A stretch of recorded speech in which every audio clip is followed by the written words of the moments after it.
What is up guys, I'm Spio and I just wanted to make this quick video as a follow-up to the video from yesterday where we talked about reverb gating on synths. And in this video we're going to take a look at how we can go about controlling our reverb tails on drums and specifically snares. Because in dubstep the snare tail is just as important as the initial snare hit is to make it sound very big and booming and huge. But again, just like yesterday, we don't want the reverb tails to mess up our mix, and in drums this is especially crucial because a huge reverb tail on a snare will really drown out the kick that comes afterwards or even another snare that you might have sitting there. And it will take away loads and loads of the punch of that following drum if you let the snare tail run loose. And to fix this problem, we have to find a different solution than last time because we can't just enable the gate on our reverb unit because our signal that's coming into the unit is just a very short burst in sound.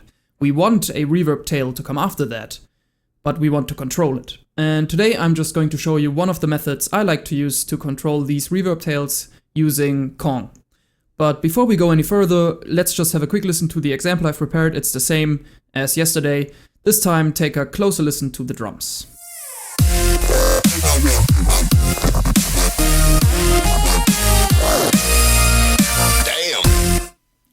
And if I just quickly solo the kick and the snare, and as you can already see we have a separate channel for our snare tail, you can really hear what I'm talking about. Listen for the snare tail and how it ducks in and out.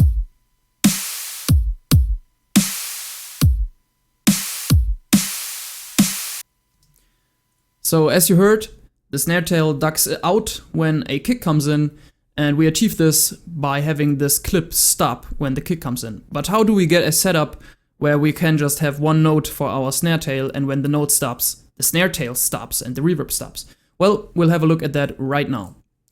So when you're building your drum setup for your snare, it's usually a good idea to have the initial punch in a separate mix channel than the snare tail, so you have a lot more control when it comes to your mix. And that's exactly what we're going to just quickly do right here. I'm pulling up a Kong, and I'll just pull up a quick sample that I've prepared of a very punchy snare. But as you can hear, this snare has absolutely no tail at all. And if we put it in a dubstep track like that, it will sound dry and out of place. So let's build a snare tail to accompany this nice and punchy snare. And I usually just chuck in another Kong to do so. And on this one, I like to pull up a clap sample.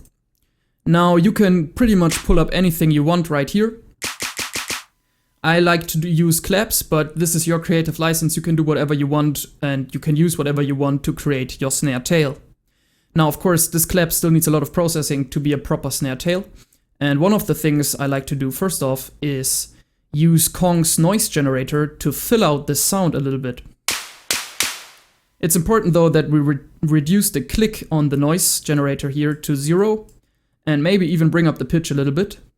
So we have no initial transient and just some noise coming after the punch, so we have a bit more full of a signal to then apply reverb on and then have it sit as a nice snare tail behind our snare.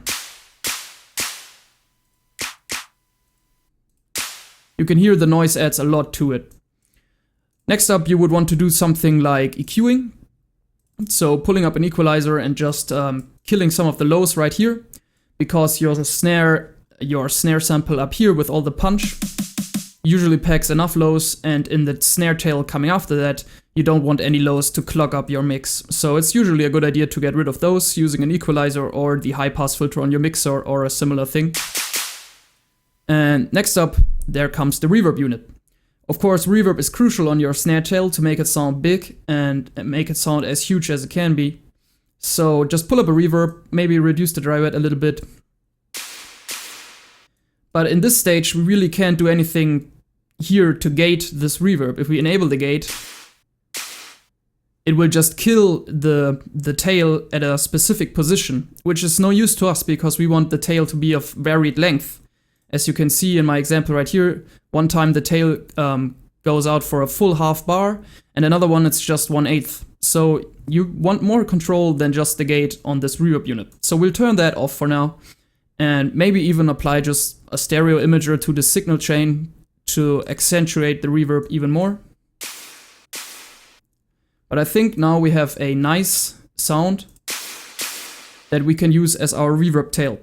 Now, if we were to use the setup as we have it right here, and we would draw in some clips in the sequencer to have our snare hit, we would draw in a clip on our punchy snare and on our snare tail, and our snare would sound something like this.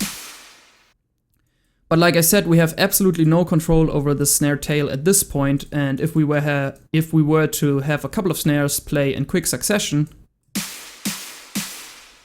the snare tails would add up and they would just really take a lot of space that you would need for other stuff in your mix later on. So what to do? Well, here's a cool trick to use when you're using Kong and you want to control your snare tails. You just drag one of the clips that you have of your snare tail out of your current mixing or sequencing range rather, and just set your loop markers around it.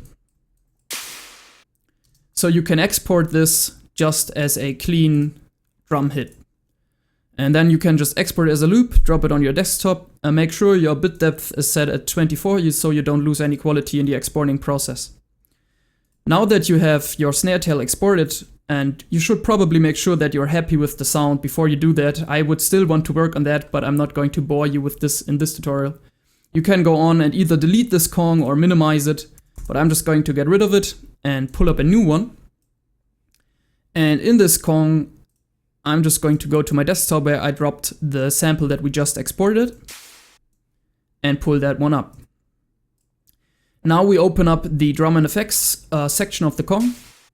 We can switch the mode of this sample from sloping to gated down here with this little switch on the N and Nano. That's not enough though, you still need to reduce the decay all the way to 0 or 0.2 milliseconds, in this case the minimum value, so that when you hit this drum pad on the Kong, it will only remain active as long as you keep hitting it, or as long as you're still hitting it. So I'll just demonstrate what that means right now. I'm clicking and I'm holding the click. The snare tail will play out, but if I release early, it will stop playing whenever we release the note. And now we can do exactly what we've done in our example earlier with the whole shebang and the whole dubstep thing. We can use the notes in our sequencer, and depending on where they stop, our reverb tails will also stop. So when we have loads of snares in quick succession, this way we make sure that only one snare tail is active at a time.